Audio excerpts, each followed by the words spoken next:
Good afternoon, everybody. Today we have gathered for the CITIIS Awards and Implementation Phase Launch Workshop. All of us in this room have went through a very intense 2 years of design phase that was collaboratively designed by 10 different agencies from all across the world. It was called the maturation phase. Before we move on, I'll make a very short presentation, a very brief one, about some of the key highlights of this maturation phase. And I also request to just let the virtual participants in, if that's not happened already. We have all the virtual participants? They've connected. Okay. So, sir, today we have participants from all the 12 SPVs under the CITIIS program, the CEOs, various commissioners, as well as the project staff.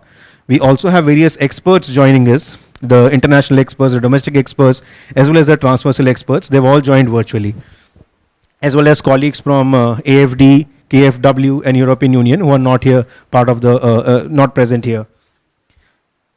Next slide, please.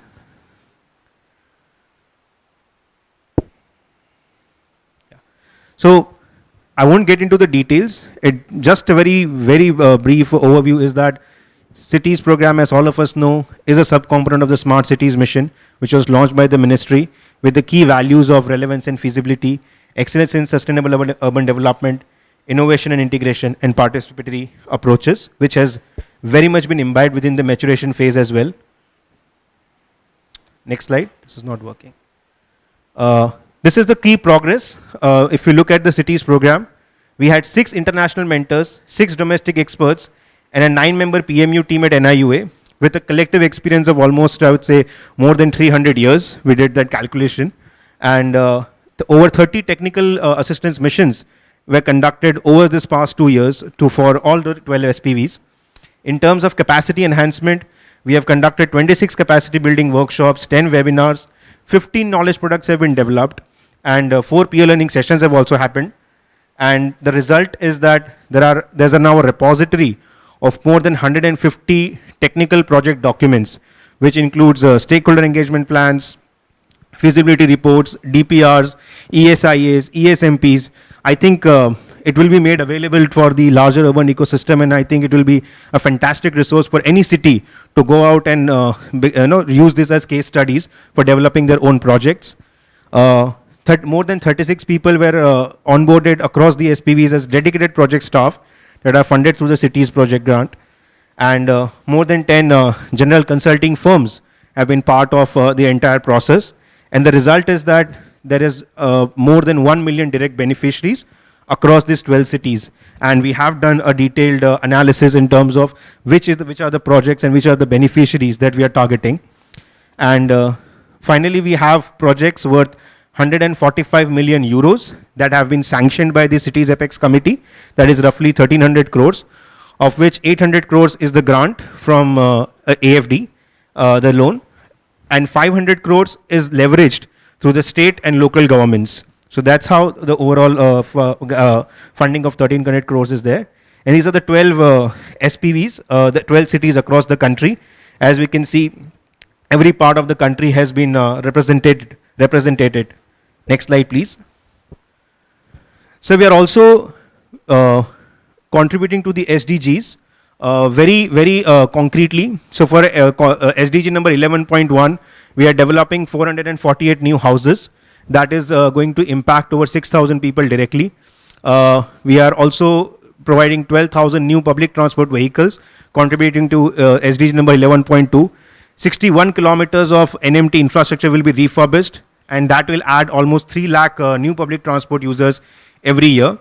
So SDG number 11.3 that talks about participatory governance. I'm very happy to share that there are we have more than 58,000 people have been engaged through the stakeholder consultations as part of the CITIIS program. That I think speaks volume of the amount of work that has went in by all the SPVs. And we also ensured that there is inclusivity when we do stakeholder engagement. Almost 16,000 of the stakeholders that were engaged were women. As per for SDG number 11.7, we are developing almost 7,000 hectares of green open spaces, and more than 650,000 people will directly benefit from this green open spaces, and 150 hectares of public spaces is also being developed. Next slide, please. So not just SDG 11, we are also contributing to SDG 3 on health, in which 36 new or new furbished health facilities will be developed. Almost 22,000 people will benefit from this every year. We have around 88 new or refurbished schools that will be developed, benefiting almost 26,000 students every year. So we are contributing to SDG number 4. We are also contributing to SDG number 5 on gender equality. Out of the 12 projects, 11 projects have a very strong gender component. And also, sir, on water and sanitation on SDG 6, where almost 10,000 people will directly have access to safe drinking water, which is not available to them right now, as well as around 4,000 people will have improved access to sanitation. So this is how very concretely we are contributing to the sustainable development goals. Next slide, please. This is the maturation phase framework. All of us are very familiar with it. All of us have been through this. This is the 24-step phase framework that all of us went through. Next slide. And finally, this is how the entire process went. And I'd like to congratulate Chennai, Amritsar, and Surat for being the top 3 cities that completed the maturation phase. And right now, we are at the phase where all 12 cities have submitted and completed their maturation phase. Next slide, please. And now, when we actually formally go to the implementation phase, just like we had the maturation framework, we have an implementation framework which basically follows the same format of the maturation. So in terms of what was project structuring in maturation phase is now project implementation. Again, the stakeholder engagement is a very, very strong component that will continue in this implementation phase as well, including capacity enhancement. And what was mainstreaming of cities values is now cities reporting. So there'll be financial management, procurement, physical project progress, ENS safeguards, project O&M, communications and outreach, capacity building, knowledge capitalization, continuous reporting, monitoring and evaluation, and project completion. So this is the overall implementation phase. There have been dedicated workshops over the past 1 month that led to this particular today's launch, wherein all the 12 SPVs were trained on the implementation phase. There was a series of 5 workshops that happened to basically get into each of these sub-components. So that has already happened, so I won't get into the details today. Next slide, please. And in the technical assistance in the implementation phase will continue. And we have also added a layer to the an additional layer of transversal experts that will be available to all the SPVs during the implementation phase. So there will be international mentors, there will be domestic experts that are already part of of your technical assistance. NIUA is always going to be there. And we have also added 3 agencies, Ernst & Young, ACOM, and TERI, that will provide on-demand services to all the SPVs during the implementation phase. Next slide, please. And this is the additional expertise for the implementation phase. EY will provide expertise on institutional integration, on M&E, on project financing, procurement, PPP, open data management, land economics. ACOM will provide services on co-construction, design thinking and systems, frugal architecture, change management. And TERI will provide support on urban biodiversity, urban resilience, climate change, gender mainstreaming, as well as various other aspects on sustainability. So there is this additional layer available to all the SPVs to make sure that the implementation phase is strengthened. Next slide, please. So this is a very important point. Everything under the implementation phase will now be done through the cities management platform. The cities management platform is live now. These are the modules that are available on cities management platform. There is user management, there's a document hub. The document hub is a very important element wherein it can be your own repository, which you can share with the PMU, with your team, with external agencies, and it will also be linked to the website. So you will have the freedom to mark what kind of document remains with you, what remains with your team, and what is for the public consumption. So all the power will be with the SPV CEO. Task management, you can also assign tasks to your teams as well as send tasks to the PMU in terms of if you require any approvals. Messaging platform will be there. So all the messages, if you for the cities program, can be there consolidated at one single platform. The project management dashboard will be there, so we'll be able to track the fund disbursed from MoHUA to the state government, then to SPV, and how much has been utilized. All the utilization certificates will be uploaded on this dashboard, so it will always be available. It's a cloud-based system, so even if there is a change in the leadership or if a change in the team, the information will always be there. And similarly, all the M&E frameworks are there on the CMP. The project logical frameworks that have been developed are embedded within the M&E and reporting module itself in the CMP, as well as environmental and social framework. Contract management is something that is still not available to the SPVs, but in the second phase, the contract management module will also be made available for all the SPVs, so that you can manage even your procurement contracts through the cities management platform. So, sir, we would request you to formally launch the cities management platform today. So,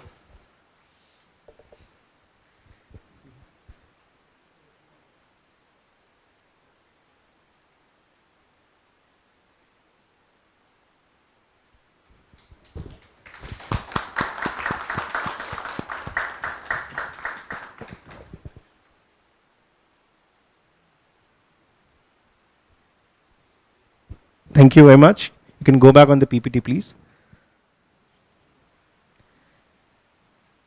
And from the next quarter, sir, all the reporting that we do on cities program will 100% be done on CMP. We will not accept any email submissions from the next quarter onwards. So, and I also through this platform request all the SPVs to please familiarize yourself. NIUA's team is always there available to you. If you require additional sessions to understand the platform, we are always available. But from next quarter onwards, everything that we do in cities program will be done through CMP. Next slide, please. So thank you very much. On that note, I'll request Hitesh sir to please give his opening remarks.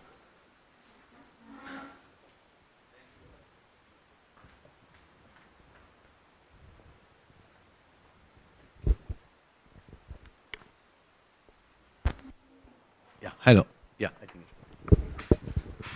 Hi, good morning to everyone and greetings. It's the first time after 2 years we are meeting like this, and I think I'm more excited of meeting like this than on the launch, you know.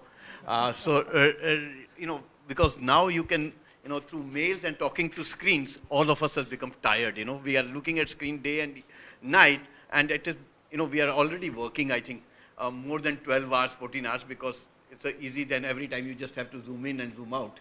But meeting like this is a real pleasure. So a real warm welcome to all of you. And I think after I have joined 2 years back, you know, when I was starting gearing up, the lockdown happened. For me, it's more exciting now that it's, I think, the first or second meeting after the lockdown has happened in this conference room now. Yeah. Anyway, before I start, I want to really thank Shri Kunal Kumar ji, Joint Secretary and Mission Director, Smart City Mission, who is continuously giving us guidance and direction on cities program. You know, I sometimes take a pleasure, a lot of my work is being done by him, and I relax quite a lot of them, but I thank you for all of that. I will remember that. Thanks, Mr. Bruno Bosle, Country Director, AFD, Mr. Daniel Hachez, Minister, Counsellor, Head of Cooperation for International Partnership in India from EU, and officials from Ministry of Housing and Urban Affairs, CEOs and project staff of 12 SPVs under cities program, international mentors and domestic experts, as well as representative from transversal expertise firms. A real warm welcome, and more warm welcome to 3 of the you know, cities who are joining us here physically today. You know, I have been, when this program was started, I was a part of other side. I was part of UN Habitat, where the selection of 12 cities were happened, and I was in the evaluation committee of this program. And it took 2 years. And today we are completing a maturation phase, and I can, you know, you can blame COVID as well as you can blame little bit of processes which took place. But I think we are right now seeing the light, and these 12 projects have completed. So congratulations to all the cities with so much of difficult circumstances, because they had to manage either the COVID or do the deliverables under this project. I think they managed it very well. So real big congratulations to all of you. Chennai, Amritsar and Surat, who were the first 3 cities to successfully complete maturation phase, and will be felicitated today through CITIIS Awards. Again, congratulations to all of you. I have been to almost 5 or 6 cities under the CITIIS program, and one thing which it makes a difference is that these cities are, all of them, each project is unique in its own nature. It really brings a lot of innovation, lot of creativity, lot of thinking which has gone, and they have a potential to scale up to a new niche areas for cities to really move forward. And I think that is the beauty of this program. The 3 cities which I visited recently was last month, Amritsar, which really talks about whole inclusiveness and really targeted this city rickshaw and moving the diesel rickshaws to e-rickshaws, and how do they bring that inclusivity elements into the design of the project. I think that's a very unique first time in the country. I think this type of a cooperative federation of rickshawalas is being thought of. So congratulations, and a lot of good work has been done. Surat, I had an opportunity to be there last month when the minister, Mr. Barbara Pompley, was there. I accompanied her, and the biodiversity park which you have developed, I think itself shows a light to so many cities. In the smart cities, we talk about lighthouse cities. I think these are the lighthouse cities, actually in true sense, which are showing a new direction to the different cities under the smart city mission. Chennai, again, I was there, and I think it's like, how do you bring the learning, they are looking at education, building the schools, but the question is, where do we start the city planning? Where do you start? This is the first element. When you start telling students, giving the better environment, that they start exposing those cities, what type of environment they have. I think that's a great opportunity that you, the young generation, you are telling how you can create a good environment for low-income settlements, give them a world, so they have that vision of what city should be. And I think that's the uniqueness of that project. So congratulations to all of you for this. But as you know, maturation is a just starting point. We all design projects which looks very good, but the implementation is a ball game altogether different. And I request all of you, the GIL, the way we have worked on these projects over a maturation point, part of it, we really move forward in the same way to actually implement this project and show them within the time framework, which is up to 2023, that we can really have these projects up and running and people can see them and have that faith and trust that cities can deliver. And I hope all the cities will work with this. As an NIUA, and I think Naim has already talked about, is that we have come up with a 5T approach over the last 2 years. And this 5T is based on the strength and the waste of the work we are doing. We will be happy to provide tools. We will be happy to provide templates, which we are already working on it. We will be happy to do a technical assistance and training and capacity building. Fourth, we will be also guiding in different type of new technologies which are emerging, how cities can choose from these technologies, which is good, which is bad. So we will come up with those techniques. And last is the transfer of knowledge, peer-to-peer learning, what Amritsar is doing, how they can learn from Surat, or what Surat is like, can that be applied to things, and within the peer-to-peer learning can also be so I'm really hopeful that next 2 years will be actually rolling our sleeves up and actually delivering that. So I again congratulate, and I request Mr. Kunal Kumar ji to give his keynote address. And again, thank you very much for joining, both physically as well as all online participants. Thank you for joining. Thank you so much, Hitesh. I'll be brief. In fact, first of all, I would like to welcome all my colleagues from AFD, led by Bruno, and colleagues from EU.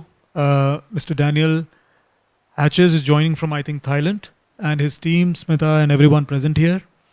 Colleagues from KFW, Philip and his team online. My colleagues from the ministry and NIUA, Hitesh, of course, and his team, and Mr. Chaitanya, Mr. Pandya, Mr. Raj, Mr. Gill, right? Mr. Jaggi, sorry. And all my city representatives from various parts of the country, state governments, friends. I have been part of the Smart Cities mission from its very inception in some way or the other. In 2015, when the mission was launched, I was working as a municipal commissioner. And even prior to that, I was pretty much involved in that 1 year exercise which went into designing the mission. And from then on, at that moment, we used to think, this is very, very ambitious, and things that we are talking about, how would they actually come on ground? From then on, and then 2018, when I actually came to the national government, and we launched the CITIIS program at the same time. It's been quite a period of evolution, and I'm sure all of us on this call, on this conference, appreciate that there has been a learning curve, but we've moved a long way from where we were in 2015 to what we are in 2021. I think the fundamental reason why we've been able to move a fair distance within this mission, of course, all of us understand the importance of the urban sector for the country, or for that matter to the world, and we understand the importance of investing in urban. And it's not only about business and economic growth. It's what normally is talked about, but essentially it's about better lives for people and better outcomes on sustainability for the world.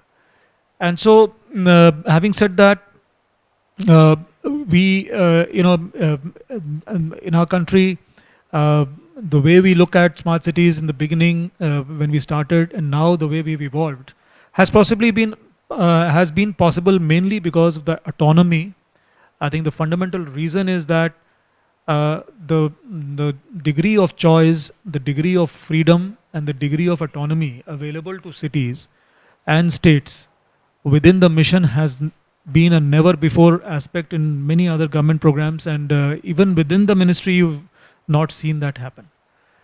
I remember some of the initial meetings. In fact, Raj is here. He used to continuously talk about creating templates. I remember some meetings in which he used to make a remark that this is not going to go forward like this. Please create some templates so that all of us can log on to that and run with it. And somehow from the very beginning, we did not really do that. We allowed local innovation, we allowed local thinking and difference of opinion to flourish, so that through that churning would arise what we eventually can say would be the most appropriate solution for that local area or the local city. And a lot of times in the beginning, I remember people used to come back and say, you've not defined a vision for smart city, there's no template you've created, there is no document RFP which cities can be given for water projects, for road projects. They're not going to be able to do it. And those are the times when I used to feel, maybe this is what is going to happen, maybe actually they'll not be able to do it, but we deterred from actually getting into that business of making templates for everything, which is why I think this autonomy could sustain. And I think all of us appreciate that the diversity of work that we are seeing under the Smart Cities mission is largely on that count, because everybody has really looked at issues which are very local to them, important to their citizens, and have been able to create innovations around them. Which is where the CITIIS program really dovetailed very beautifully. The three words that really define this program, innovate, integrate, and sustain, are the three words which also define our Smart Cities mission program. In fact, they define in many, many ways our urban thinking in the country. Because if we have to crack all the problems that we face, I remember, when I was a municipal commissioner, my daughter used to say, if there are 4 million citizens in Pune, there are at least 4 million problems, because I don't see anyone having not less than at least one problem. So if there are 4 million problems, you cannot have, one size fits all solutions.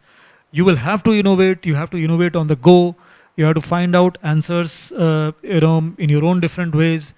And so, innovate, integrate, and sustain is probably the only way possible going ahead that we can really do justice to this field of urban development in our country, in a way that it really brings ease of living and ease of doing business, the two mantras that we talk about. And not only we here talk about, everyone in the country wants these two things to really happen. And so the CITIIS program actually dovetailed, it not only took the agenda of the mission forward, it redefined it in many, many beautiful ways. It's like a river. If you say urban development in a country is like a river, I think CITIIS is one of the tributaries flowing into the river. And it's very important tributaries, and not all tributaries have the same feel and presence about them. I think this is a very important tributary, and it has contributed its bit. Maybe it brings in a lot of sweet water into that river, and I think there has one thing that always was talked about through the last 2-3 years is this tension between process and product. And I remember having these discussions even with the Surat team and many other teams who have actually joined the call, that are we too process driven or are we actually product driven? And if I reflect now after 3 years, I think there are pros and cons for both, and we can speak for both. But I think processes really build long-term muscle. If we really look at the third word, which is sustain, sustainable action doesn't happen if we really don't get our processes right. If we don't build muscle to actually work through processes, understand processes, we don't build the long-term muscle. So that's also important. And that sustain word really needs us to understand. If you're not able to do an environmental assessment, if you're not able to engage with society, if you're not able to, because I was just talking to a developer who had come to meet me in my office about 2 weeks back. He said they were putting up a hotel project. I'm sure that's the same case in Paris and many other places. They were launching a project for a hotel in London, and they had to go through 7-8 rounds of engagement with the local community in that area, whether they need a hotel there, whether they want a hotel there. If they want a hotel there, what is the type of building they want, what is the color of the facade they want, what is the kind of stuff that can happen there, cannot happen there. We're not used to this. But that's the way the world has gone ahead. In fact, I was in Rotterdam also about a couple of years back, times we used to travel very frequently. There was this whole market complex which was an inverted U. I failed to, it's a very beautiful concept. So that market, I spent about a couple of hours with the architect, and he told me about the kind of 1.5 year long engagement which had happened with the community to actually come at that design. And all on sustainability aspects, how it affects the community, how it affects the local area, how it affects business in that area, and overall aesthetics and culture of that area. So I think these processes are very, very important, and we have to go through them. While, at the end of the day, if you think smart city, this word smart is about the how, it's not about what. What's can be different for all of us. In fact, out of this room, all of us have a different life to live. But there are basic tenets on how to do things which we call smart, and those are 3-4 principles. To be able to use, to be able to maximize the impact you create from less resources, to be able to build something which is affordable yet excellent. Sometimes seems to be an oxymoron to call an affordable excellent product, but I think this is one example of something like that, which all of us use. The richest of the richest people use, the poorest of the poor use. It's a very good medium of communication, yet it is affordable to everyone in the world. So can we build public transport which is as affordable? Can we build schools which are as affordable? Can we build water which is as affordable? This is where the how aspect of smart is important. Then of course, not only doing things for today, but doing things for the future, intergenerational equity, sustainability, climate, and of course, being bottom up, taking the community into account. So these are things that we champion under the mission. Of course, we can talk about IT projects, water projects, river development projects, placemaking projects, and mobility projects. At the end of the day, these four principles underline everything, and that's what actually was championed by the SPVs program. And of course, the AFD team and the NIUA team, I must compliment both of these teams for the fabulous work that you guys have been doing. I have seen the meetings and the kind of effort that goes behind the meetings. And of course, I should not forget to mention EU. Smita has always been there. Your team has always been there. And now we joined by another colleague. Now we have KFW on board also. So the momentum is continuing to grow. And with the Cities 2.0 on the anvil, I think we are going to create even better, even stronger, even more fascinating footprint and impact on the urban sector going forward. And the issue that we have taken up for Cities 2.0 is around climate. And very soon, hopefully in the next 3 months, we should be able to come out with it. And it has absorbed all the learnings of the first phase. And now we are very excited to see it through now. So that is the next way to go. Of course, I will congratulate the 3 cities who are here, Chennai, Surat and Amritsar. They have done excellent work. But by no means the other cities who are not here have not done great work. In fact, all of you are shining beacons for us. The message from you has to go across not to the 100 smart cities, but to the 4,000 cities of the country and many other cities in the world as to what is the realm of the possible. When you open up your imagination, when you think about the community, when you work with the community, when you do your house right, the realm of the impossible just increases to by 100 folds, 1,000 folds, many folds. And that is what you have to prove also now in your implementation phase. Each of these projects should stand out as a shining light, not only to India's urban sector, but to the world. And you should really feel proud about it, not only because it is being talked about in the world, but because you're being able to deliver some real value to your community through the efforts that you've taken. So my best wishes to this launch of the implementation phase. Just as you said, you were very happy about the meeting happening more than the agenda of the meeting. I felt very happy inaugurating something. I've always had other partners in crime doing that. Today I had to do the crime myself. So thank you so much for letting that happen. And my best wishes to the team for the future roadmap. Thank you. Thank you very much, sir. I'll request Mr. Bruno Bosle. He's the country director of AFD India to please give his keynote address.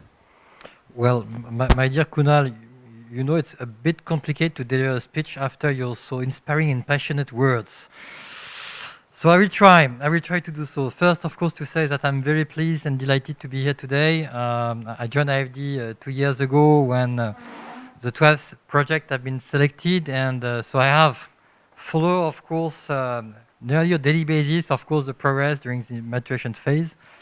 And the maturation phase is really a key milestone of the CITIIS program, because the idea is definitely to go beyond funding. And for development partner, we are mainly taking care of funding, but behind this, of course, this milestone was key to go beyond this funding only aspect, and of course to take care of this sustainability in terms of take care of the innovation and of course the inclusion aspect. And this, of course, I would like to express my sincere congratulations to all the SPVs and specifically to the 3 smart cities today, which congratulate more specifically for their progress. In fact, I'm very impressed by the progress of the last 2 years, because if I look back of the 12 project and when we look today on the project that have been approved, some projects have been scaled up, some projects have been revisited, and today are the very first in this type of project implemented in India. So that's a very key demonstration of all this maturation phase. Thanks to your efforts, thanks to your commitment, I've been able, in fact, to transform and to build a project differently. Also, in terms of impact that you highlight, the idea to, in fact, despite the context, the possibility to organize nearly 700 stakeholder consultation, more 16,000 people have been involved in all this consultation process. So that's very amazing in terms of result, and as you highlight, my dear Hitesh, regarding the 2 waves that we have all suffered. No, the implementation phase is starting. But of course, this commitment, this specific approach which is behind CITIIS will continue. And I have in mind, of course, three specific points. Maybe the first one, of course, is to continue to keep this idea of being inclusive. So to continue, of course, the consultation, of course, to keep your final beneficiary close to you and close to the project during the implementation phase is an important first point. The second important point, of course, is to, let's say, to pick, of course, the right contractors to ensure that the project which we delivered will reach the standards of quality that you are expected, that, of course, your final beneficiary will be expected. And the last but not the least is, of course, to continue to strengthen, of course, the SPVs in terms of human resources, in terms of capacities, of course, to ensure that behind the implementation aspect, the project will continue, will live, and will be efficient. To conclude my very classical speech, I just would like, of course, to also express my sincere thanks to the domestic experts and mentors who have provided a so wonderful support to the SPVs. It was a very key contribution during the maturation phase. Also to express my sincere thanks to NIUA for the brilliant and inspiring leadership that in which you drive this program. And of course to my EU colleagues for their continuous and renewed support to the program, which is key. And now you highlight it. In fact, the idea, of course, is to learn from the lessons of this implementation of this maturation phase, to feed the second phase of the program, the CITIIS 2.0, and for which, in fact, my dear German colleagues are joining, and of course, a great pleasure to be with them today. So all my congratulations again to Surat, Amritsar, and to Chennai, and thank you very much for your kind attention, and congratulations once again to all. Thanks, Bruno. Now I'll request Mr. Daniel Hachez, Minister, Counsellor, Head of Cooperation for International Partnerships in Thailand, European Union, to please give his keynote address.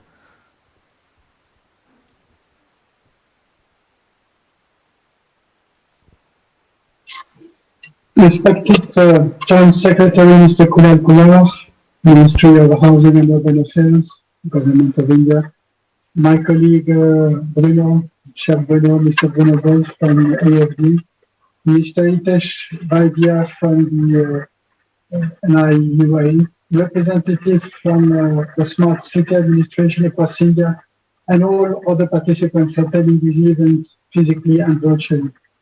On behalf of the European Union delegation to India, it is my great pleasure to be attending this event of the city investment to integrate, innovate, and sustain cities, as we already call, this award ceremony and implementation launch workshop. Since I don't have, and I really regret it, the chance and the opportunity to be with you today, I might be a little bit more formalistic in my few introduction words. But I would like to start with my sincere appreciation to the Ministry for steering this innovative action and working in full coordination with the AFD and the European Union.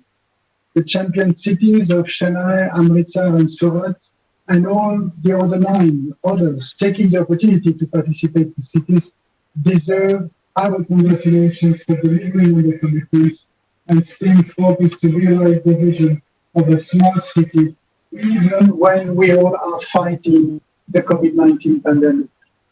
As you know, the European Union and India have a long-standing history on collaborating on important aspects, matters, not the least in the area of urbanization, environment, energy, and climate change.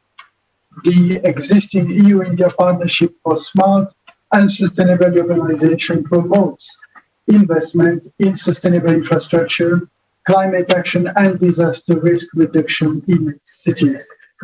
During the last EU-India leaders meeting held on the 8th of May 2021, both sides agreed to further build on existing mutual priorities and foster new synergies for jointly contributing to a safer, greener, cleaner, more digital, resilient and stable world in line with the 2030 Agenda for Sustainable Development and the Paris Agreement.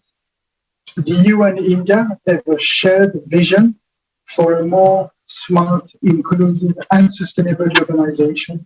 And I'm very happy to see that this project is very aptly demonstrating EU added value and promoting technical exchanges between partners, between EU and India to implement innovative solutions. The attention of most governments in the world today is still and rightly focused on fighting the COVID-19 pandemic and its economic fallout. However, the pandemic has demonstrated how interlinked human well-being and the environment are. Stimulus policies to help our economies to recover from the deep economic slump must reflect this fact and be designed in a way that they do not compromise the low carbon transition for the years to come. Over the next years, governments around the world will spend significant amounts to recover in the wake of COVID. We need to use these investments to build back better, and invest in an economy fit for the 21st century, green, digital, and resilient. The policies we put in place now must set our infrastructure industry and investment flows on the right path. On our EU side, our recovery package is underpinned by this approach. In the EU, with the European Green Deal at the core of the recovery package, we are committed to make Europe the first climate neutral continent by the year 2050. Achieving climate neutrality will transform economies profoundly, but most importantly, it is crucial to understand that there is no contradiction between growth and climate action, as demonstrated by Europe's decoupling experience. Between the year 1990 and the year 2020, we in the EU cut emissions, carbon dioxide, by 23%, whilst our economy grew by 60%. Transition to climate neutrality requires indeed massive investment, but it will be recouped by later savings. The cost of many clean and sustainable solutions has come down tremendously, and they are labor intensive, creating jobs. So promoting smart and sustainable cities, climate actions in cities, solid waste management, circular economy, water supplies and sewage system, innovating in housing, metropolitan planning and urban mobility are concrete areas for productive, sustainable and inclusive investment opportunities. I understand that the 12 cities involved in this project are well aligned with one or more of these priorities. I also understand that most cities will hopefully have the opportunity to be engaged in a follow-up phase of this project, which is presently being formulated by the ministry and other like-minded development partners. I take this opportunity to thank deeply AFD for leading the implementation of this project with NIUA, promoting critical thinking, planning and results-based monitoring at national, at state and city level to contribute meaningfully to India's nationally determined contribution for the COP26 with expert guidance from international and national urban specialists. The EU is committed to share its experience on climate action and work together to achieve common goals and vision as agreed in the SDG, as I already mentioned. I wish the city partners all the best in their respective implementation journey. I hope we can meet again to award the winners of the implementation phase in due course. And I hope that in the near future, I will be myself in the position to physically pay a visit to these projects in India. Thank you very much. Thank you very much, Mr. Hachez. Moving on, I'd like to now go on to felicitation of the 3 cities. Like Kunal sir mentioned, it does not mean that the other 9 cities that have joined virtually have not done a good job. It's just that all the cities have put in tremendous amount of efforts, and I'd like to congratulate all the cities once again for completing the maturation phase and going to the implementation phase. And also, now I'll request my team to please, the first city to complete the maturation phase, Chennai Smart City Limited. So I'll request Mr. Cherubal to please. And I'll request Kunal sir to please felicitate him.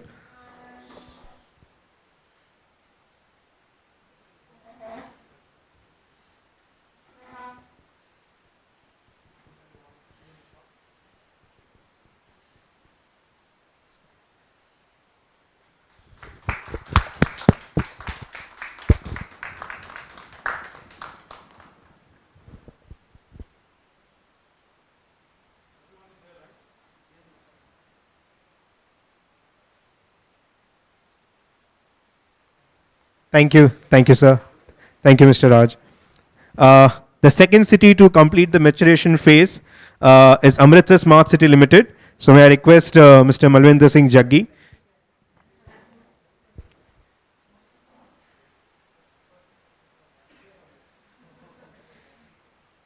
Congratulations to the Amritsar team.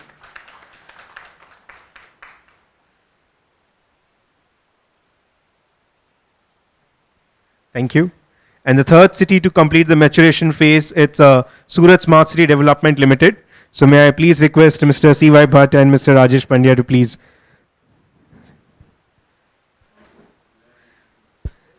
Thank you, sir. Thank you. Yeah. Congratulations, Surat team.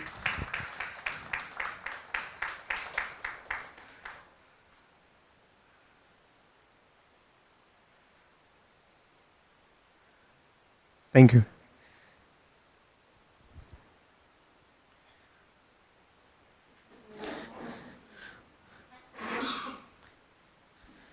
Moving ahead, we would like to hear from the three winning cities regarding their experiences of this wonderful journey of the maturation phase. What were the learnings? What is the project all about? And what is the way forward? So in the same order, I would first request Mr. Raj Cherubal to make his presentation, please. Can we please have his presentation up?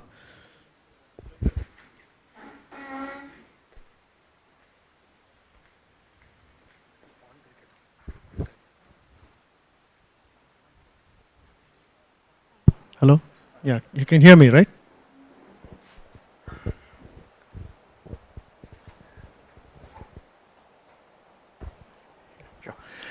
Thank you, first of all, to the Smart City and MoHUA team, because without this program, we wouldn't be here.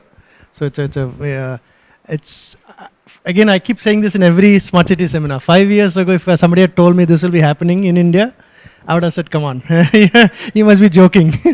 It's a seriously a big deal, I think, for our country. Thanks to... Oh. I can use that. Yeah, so thanks to European Union and AFD for being here for us, and makes a big difference. All ideas are all fine, and without funds, it all simply remains ideas. So and for hand holding, that's a big deal. And very big thanks to NIUA team, CITIIS team, NIUA team. It's been a very difficult journey. Let's not mince words or make it sound easy. It's been very difficult. But like Mr. Kunal Kumar pointed out, I think the difficulty is not actually difficult. It's we are not used to this, right? We are used to just doing something and saying something went wrong because of him or because of her or something, and then pass the buck, pass the blame. And this process has forced us to do things which we always wanted to do. In every seminar, I'm sure we've said all these things, but we never bothered to do it. So I think the process, even though I complained a lot, I'm the first to admit, I used to get into arguments with the NIUA team all the time because we used to wonder why are these guys asking us to do all this. So, but anyway, thank you so much for, this is I keep describing this as a revolutionary project in Chennai, because earlier, I'll set the context quickly, I know I have limited time. I used to be in an NGO earlier, and limited amount of exposure I've had with education. And I know that if somebody were to give us some money, we would have no idea what to do with it. We can paint the building a little bit, we can buy a few chairs or do some something, playground equipment or something. But because the problem is so complicated and so unwieldy, nobody has sat back and said, okay, let's do a comprehensive analysis of a school system in a city to figure out what you're supposed to do. If you have, somebody gives you 1 rupee, what are you supposed to do with it? What are the priorities, etc. So I think this is a pretty revolutionary project because corporation schools don't have a very good image, and the total, I'll show you some of the numbers.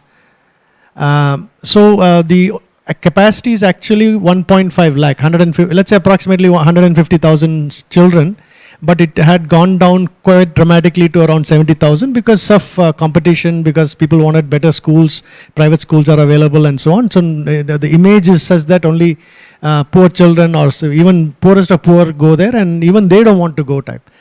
Believe it or not, numbers have started going up already, and this project obviously has had an impact. We're doing a lot of communication to the public around the schools. We are reaching out to parents, saying that, look, it's not simply painting the building.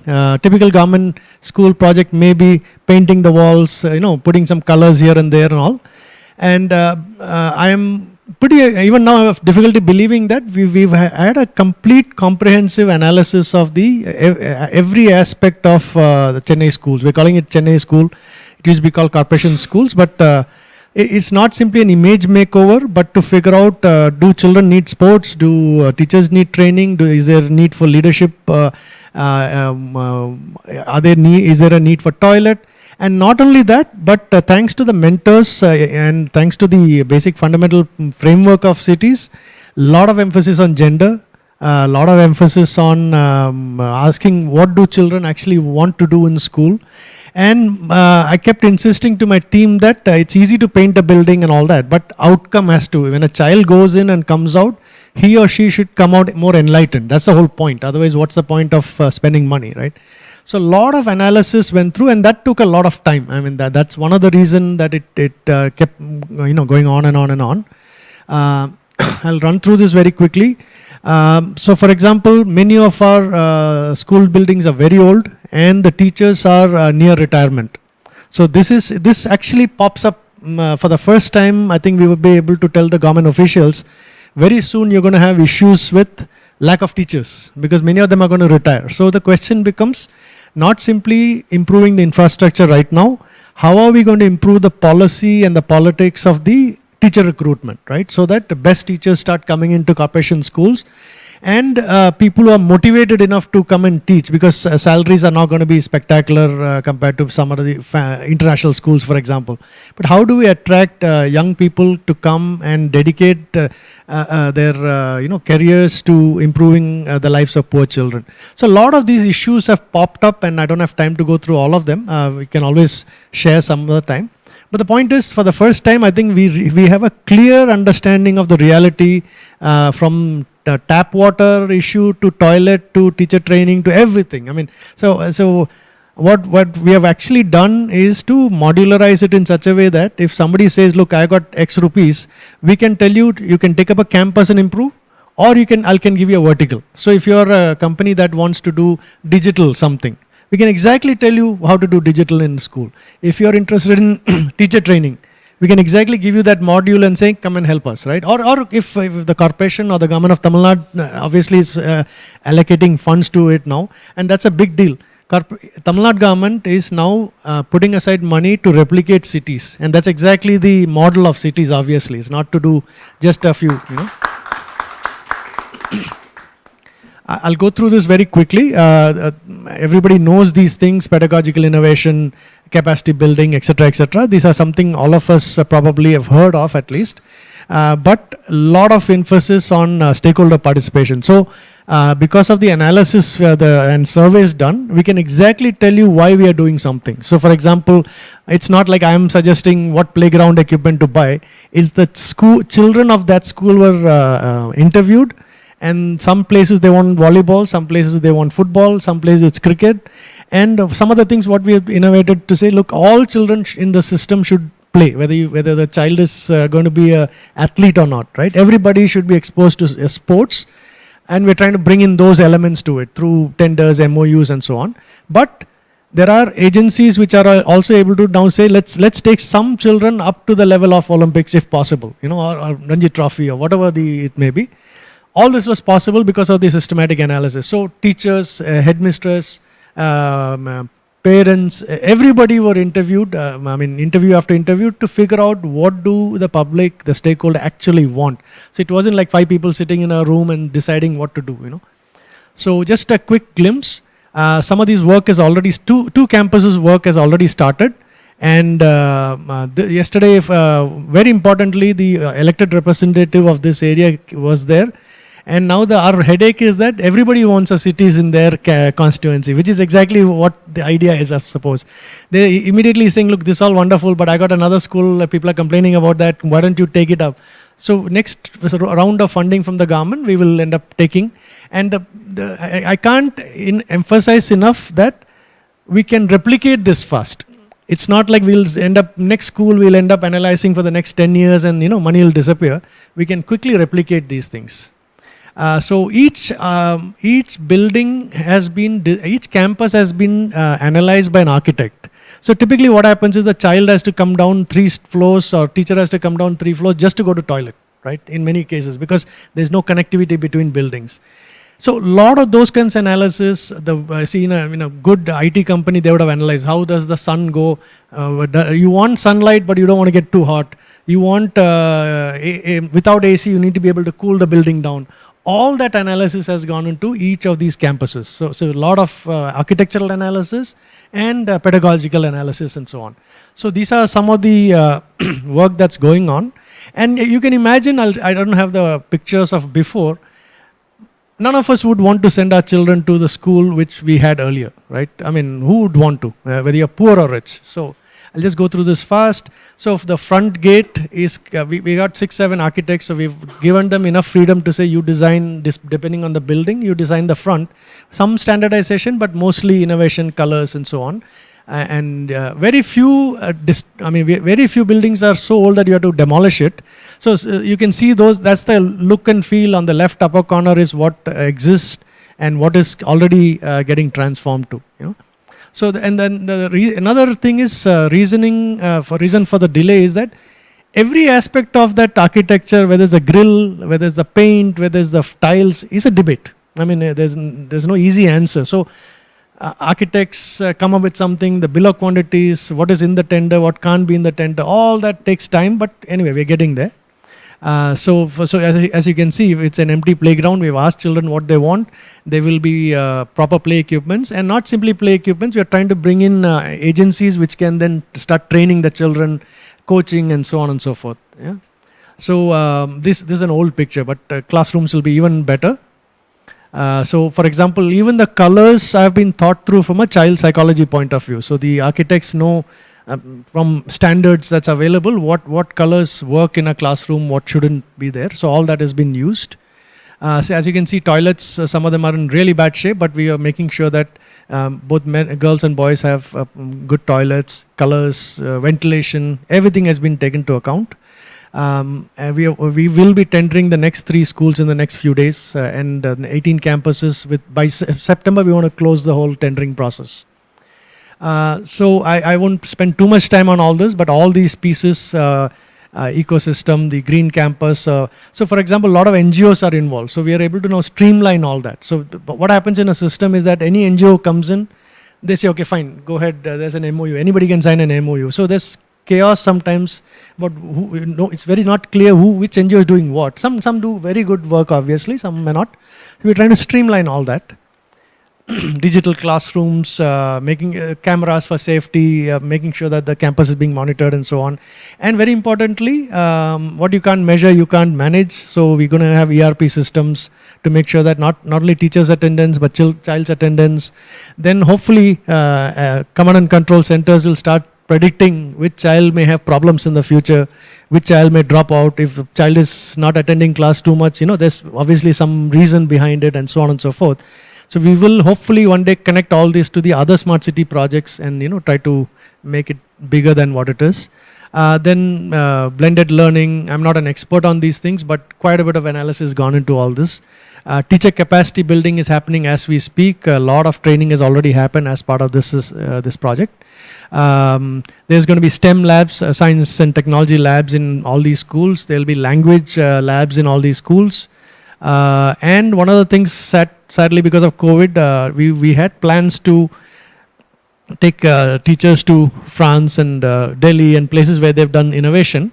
But that hopefully we will do sooner or later. Leadership training, we'll be starting very soon. Not only sports facilities, like I said, we are talking to the Chennai Super King, the cricket club. They have a CSR arm to it, so they may come in and start training children. The idea is that let all the kids play, but some kids who are talented will be taken up to the higher levels of so I'll go through this fast, and then I think this is so. I think learnings very quickly. It's first of all forcing us to be getting into this systematic way helped a lot, even though it makes life difficult. We have to keep going at it, and one of the things I've been also asking for is the management tools, because it's chaos otherwise, right? It's just email and WhatsApping back and forth. We need systems in place to manage not only this but any project. If one recommendation is that if the management system that you're putting together works well, expand it to all other smart city projects. It's the same thing. I think stakeholder was not a problem for us because people are more than happy to speak and ask for what they want. Government also was very enthusiastic. But the problem again is everybody has ideas on education. Everybody's like traffic, everybody's an expert on education. So accommodating all that is an issue. The other issue was very interesting problem. So they say in the US, right, if it's like squeezing jelly. You squeeze jelly, it pops out here. You squeeze it pops out there. So with a fixed amount of money, with so many verticals and horizontals in this project. So do you spend more on buildings and reduce digital, or do you spend more on digital and reduce teacher training? What do you do? That iteration was not easy. So that's where I think some of this can be replicated other places, saying, look, this is approximately to start with something, right? And then otherwise, yeah, I mean, it's a usual process along with COVID that delayed the whole thing. I'll stop here. Then last thing we are trying to do is, and in fact I was talking to Mr. Bruno, now that we have modularized it pretty well, we are reaching out to CSRs. So a lot of people are very interested in CSR in Chennai for various other projects also. So one of the things I was requesting is that if European Union and the French AFD can put the companies of Chennai, for example, any company, maybe French, maybe Indian company and so on, to say, look, typically CSR, they don't know what will happen with their money. That's the reluctance to say, okay, we'll do it, but who is going to do what with it? Who do we talk to? Now we have a good system to say, look, if money comes in, we can replicate. So we should, I think, set a very ambitious target of, we're doing 18 campuses. I don't know exactly how many campuses we have, but we have 281 odd schools. There are sometimes 2-3 in one campus, right? Within 2-3 years, we should be able to replicate this entire process for all the 200 schools or 280 schools. And I don't see it as a big deal since we have the process in place. So I request that soon we can probably get together in Chennai and with the companies and any funding agency, anybody for that matter. And we can assure you that, we will get to the tendering stage and see progress. So that, the way I look at it is, I was telling somebody, if French ambassador comes to Chennai, they can actually, they should see the change on the ground, right? They can go school to school to school and say, look, we help this, right? So I'm hoping that we can work with the various companies and teams, and thank you so much. Thank you very much, Mr. Raj. I'll request Mr. Malwinder Singh Jaggi, CEO Amritsar Smart City Limited and Municipal Commissioner Amritsar Municipal Corporation, to please give his remarks. Thank you. Respected Shri Kunal Kumar ji, all the dignitaries who are present in the hall today, and all those who have joined virtually today with us. First of all, I would like to thank for selecting Amritsar Smart City for the award ceremony today, and it all has happened all because of your constant support and guidance, which ultimately has helped us to achieve this target. This maturation phase, which we have successfully completed, was all because of your support, sir. And CITIIS program under the Ministry of Housing and Urban Affairs Department has selected Amritsar Smart City for a project which is unique of its kind in our country, sir. It is regarding rejuvenation of auto rickshaws in Amritsar through holistic intervention, sir. So the very first thing which comes in our mind, I will today just share a brief concept. I will share a brief concept and salient features of this project.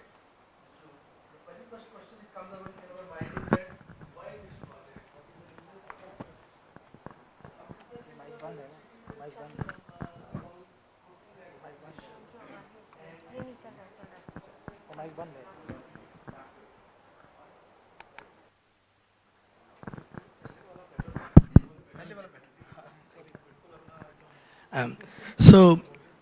Amritsar is a city with approximate population of 14 lakhs, and in this city there is a lot of tourist footfall, and daily about 1 lakh visitors come to the Golden Temple, sir.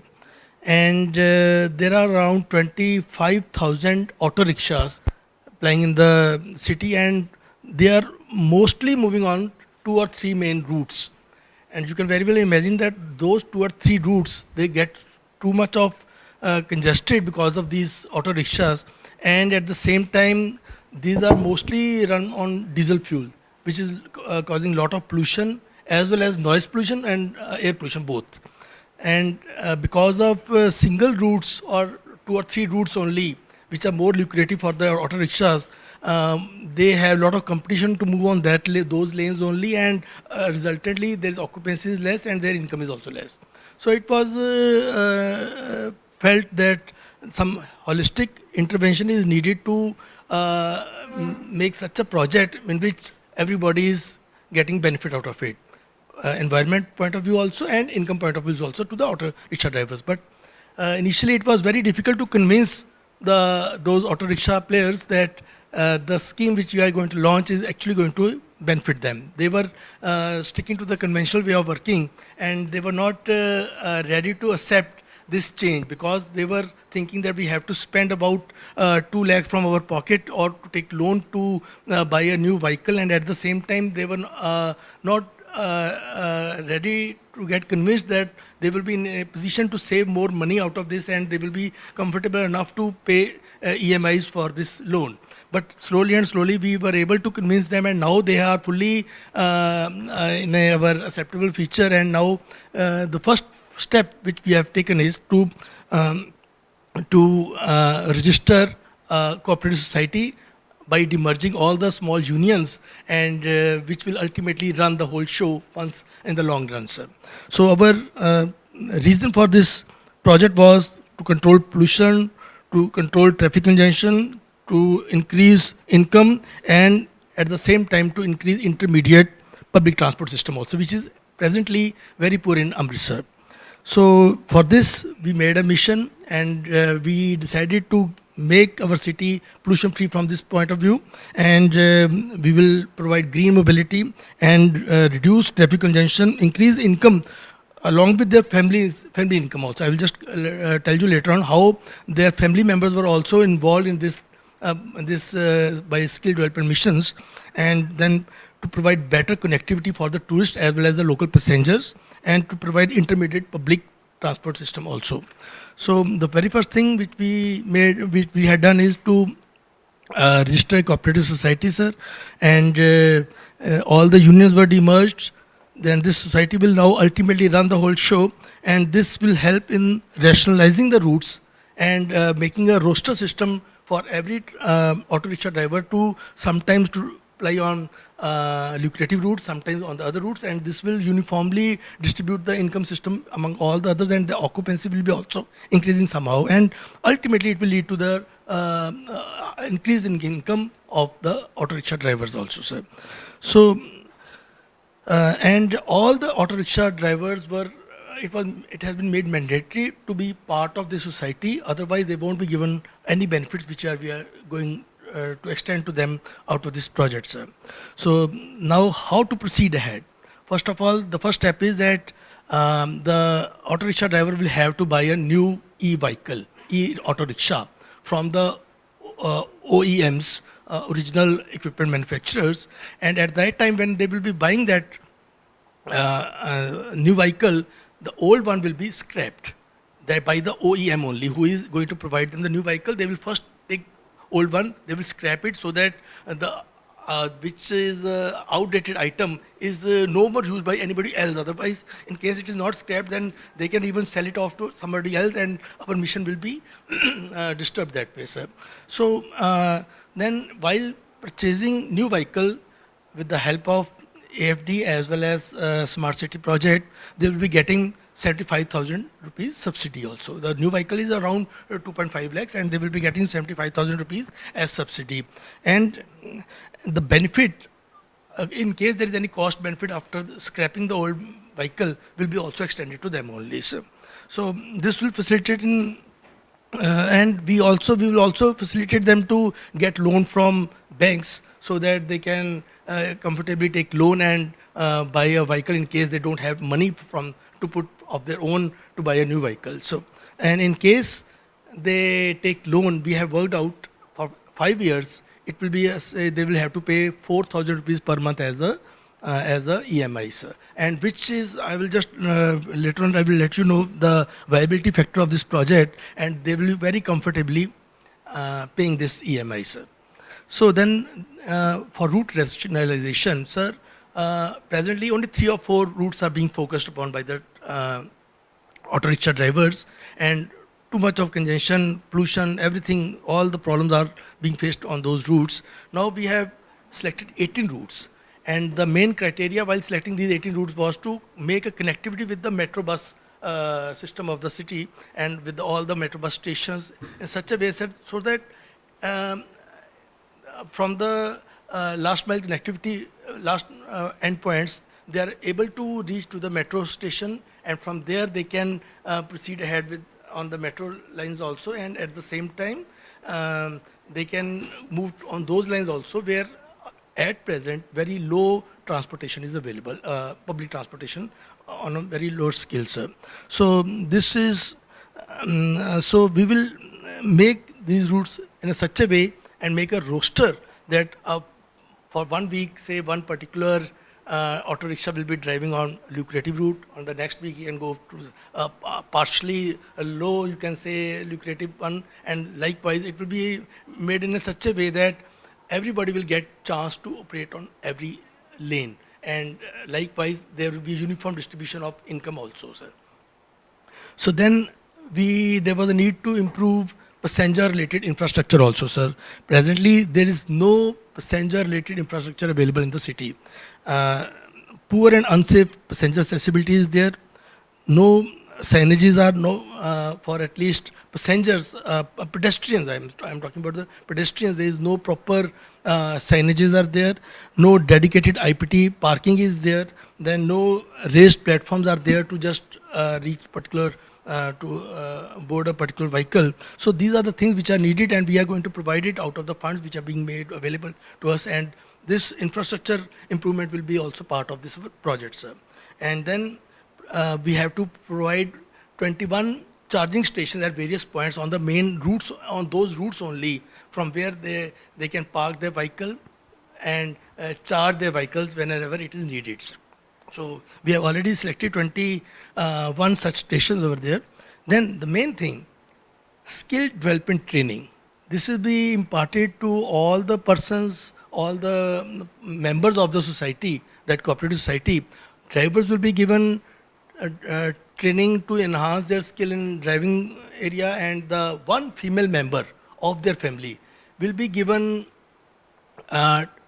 training to enhance certain skills which in which they have some interest, and all the central government, state government, NGOs, and even the auto manufacturer, they will be used for providing free training to one female member and the drivers, so that they can parallel. Driver is earning from the auto rickshaws, and the one family member will be earning from the skill development which has enhanced their, which will ultimately enhance their earnings. So this is the project, and here is the point where they will earn more and ultimately they will be in a position to meet with the EMIs also. And while after rationalization of the routes, again their income will increase, the occupancy will increase, and then thirdly, the running cost is also going to reduce a lot, sir. So presently, they are paying from CNG to diesel. There are different type of vehicles they are being used presently. The cost per kilometer is 1.48 to 2.89 rupees per kilometer, sir, as of today. But once they switch on to e-auto rickshaws, then their cost will be 0.68 to 1.88 kilometers rupees per kilometer, which is almost less than even half. So when running cost will be reduced and their income will automatically be more, sir. So, and plus the annual maintenance on the other, diesel auto rickshaws is about 12 to 14,000 rupees per annum. But for rickshaws, it is going to be around 5,000 rupees per annum. So this is how the viability of the project is going to be there, and how they will be in a position to earn more and ultimately spend the money for EMI, sir. So now the question comes that how we are going to fund this project, sir. So it's all by the grace of AFD, the support of AFD and Smart City, that our project is going to, the funds are needed for providing subsidy of 75,000 rupees and implementation, improvement of the infrastructure for pedestrians, sir. So we are going to, short.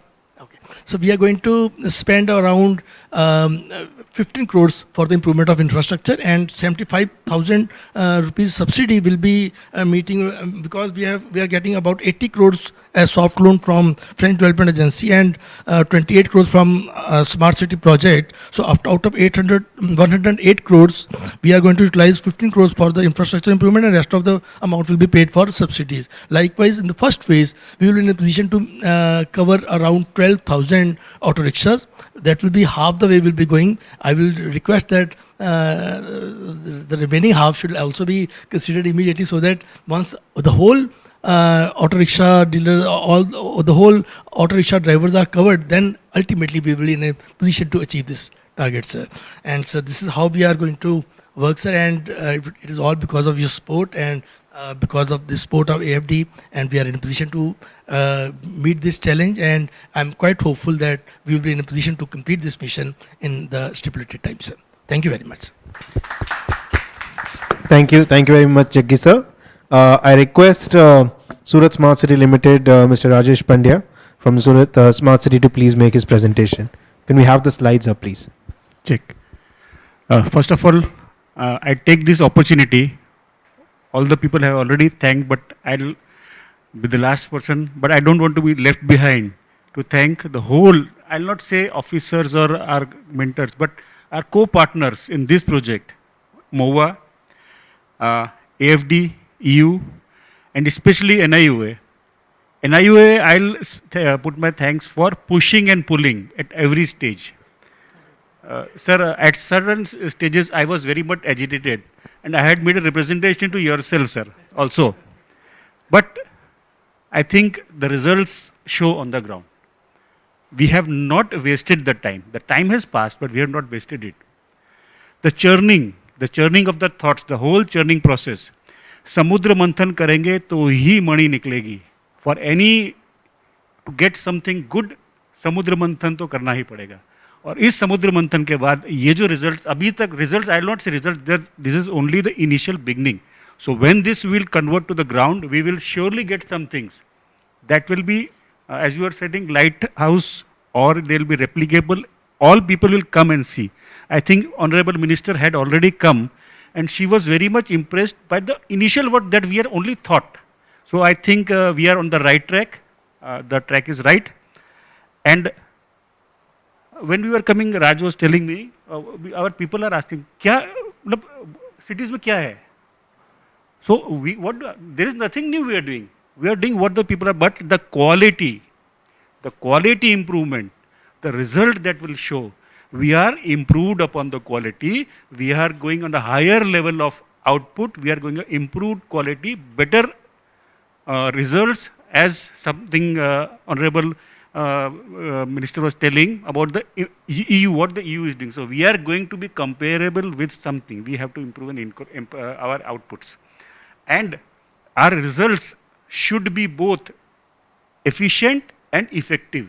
Not only efficient, we get some output, but the results should be effective. They should reflect to the people, the users. They should be effective also. As I think we were discussing with sir also, still the thought is that whatever we are doing, it is not shown on the ground. People are not visualizing it. So now we should be doing our things in such a way that our results, and I think, sir, we are on the right track. Our results are going to show. Still, we are getting very good feedbacks from the project that we have done, sir. So in our basic, what I would like to put about my project, the basic main three things we have envisaged. One is increase open spaces. The cities have become concrete jungles. So let us have open spaces which will act as the lungs of the cities and rejuvenate the wastelands. There are wastelands. If we don't put our hand in that, no one puts it, then hutments come, they are encroached, or any activities are going. And third important component of our project is biodiversity. The biodiversity that has been extinguished by industries or by encroachments and infringements, we want to improve upon that. So I'll be very short with the background, but we know that there are, in every cities, there are kas or khadis these are not regular waterways. They are not waterways, water bodies. These are the, in the monsoon, the runoff water is there. So these are wasted, and other time it is wasted. So all the land opportunities, they are wasted. We have a lot of problems of pollutions, nuisances, and these are some things we want to avoid in this project. So basic project is, along this wasteland, if you see, there is about 87 hectares of land along a 3.5 kilometer length. So we'll have walking trails and cycle tracks. The basic idea of is this project, it is why it is different from other projects. It is not a simple garden. It is not a simple green land, but it is a biodiversity park where there will be minimum intervention with the land. Minimum intervention with the land. Water bodies will remain like water bodies. If there are depressions, they will remain like depressions. But we just modify something and take care that whatever development is there, it should be there. Minimum concrete work. Only walkways and cycle tracks or small innovation centers. And that too, we try to find out such materials which are compatible with the environment, not going for concrete structures. That is our attempt.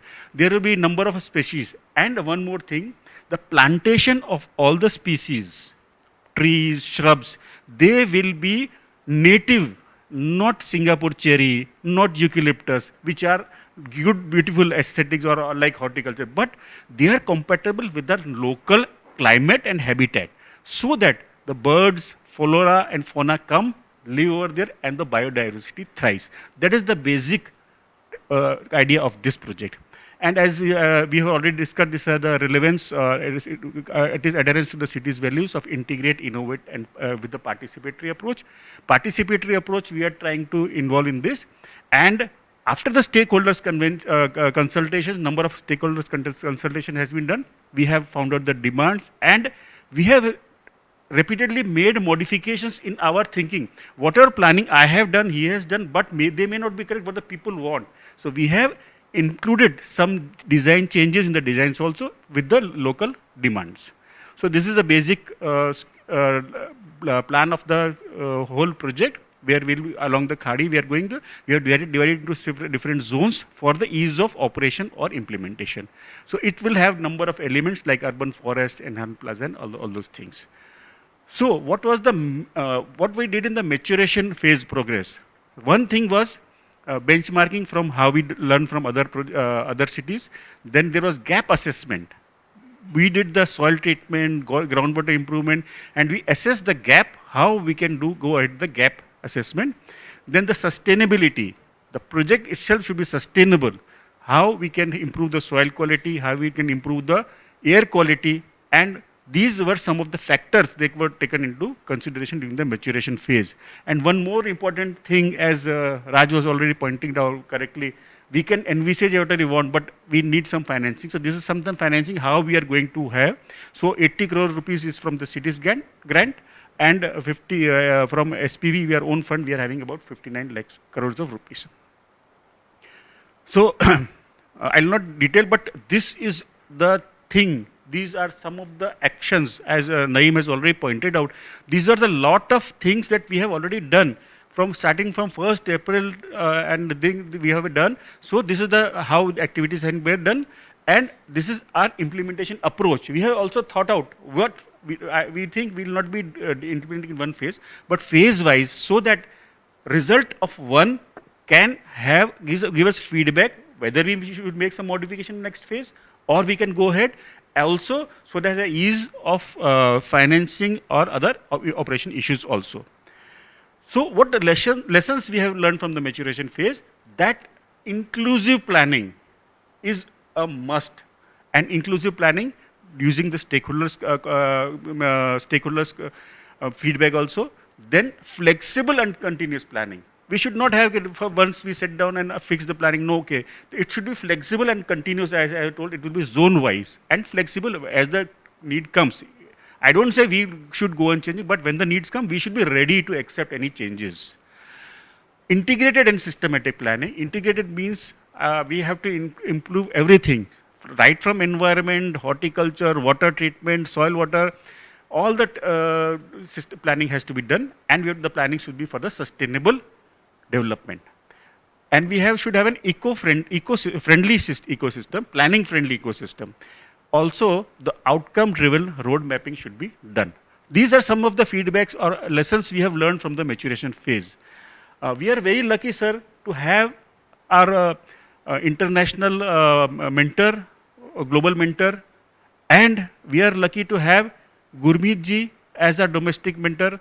I am constantly at, I think, friction with her, but this friction has generated energy. She will agree with me. This friction has generated energy, and that energy has reflected in the project. She is always correcting, and I am accepting. When I am accepting, and I am saying, why you are correcting like this, and then also she again correcting. So, sir, this is a very new concept. In the cities, this concept has come new. In all the smart city and other projects, we are having there. But domestic experts, global mentors, and their vision, sir, our vision is limited. Let me say, हम तो कूप मंडूक हैं, हम तो कुएं के अंदर बैठे मेंढक हैं, हमको आकाश इतना ही दिखता है. इन्होंने पूरी दुनिया देखी है, और इन्होंने जो दुनिया अपनी आंखों से हमको दिखाई है, उससे हमें काफ़ी फायदा हुआ है और होगा. That is a very big benefit of this whole city's exercise. Their feedback, their hand-holding, their pushing has enriched the project to our next levels. We have also some of the lessons learned we have done from this project.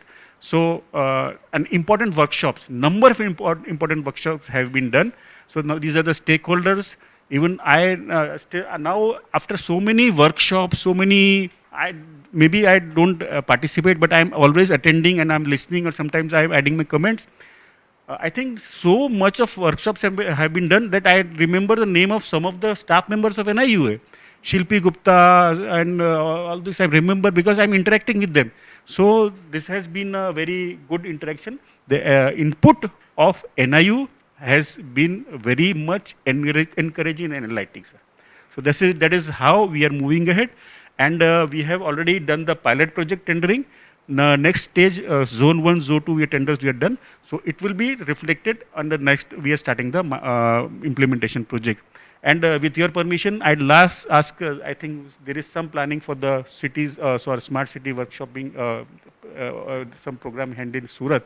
So we will try to showcase this project as something very much upcoming for that, sir. So I thank all of you for this this whole process. Maybe whether we are for this award, whether we should accept it or not, but because we accept it on behalf of the whole team, sir. Thank you, sir. Thank you very much, Mr. Pandya. With that, I would like to thank everybody for joining us today, and not just in the room. I would like to mention that there are more than 100 participants that have joined virtually. You can see some. Can you just put the tile of all the virtual participants, please? Gallery. As much as possible.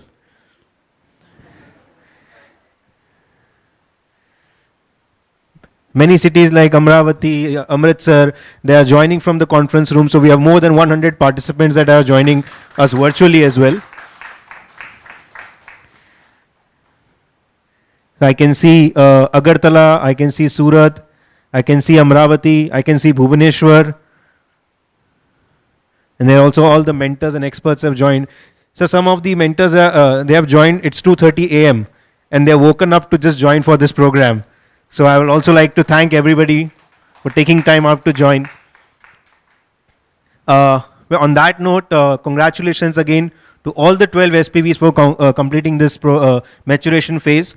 Congratulations also to the mentors and experts for pushing, like Rajesh sir said, pushing and pulling the program and making sure that the friction creates that energy.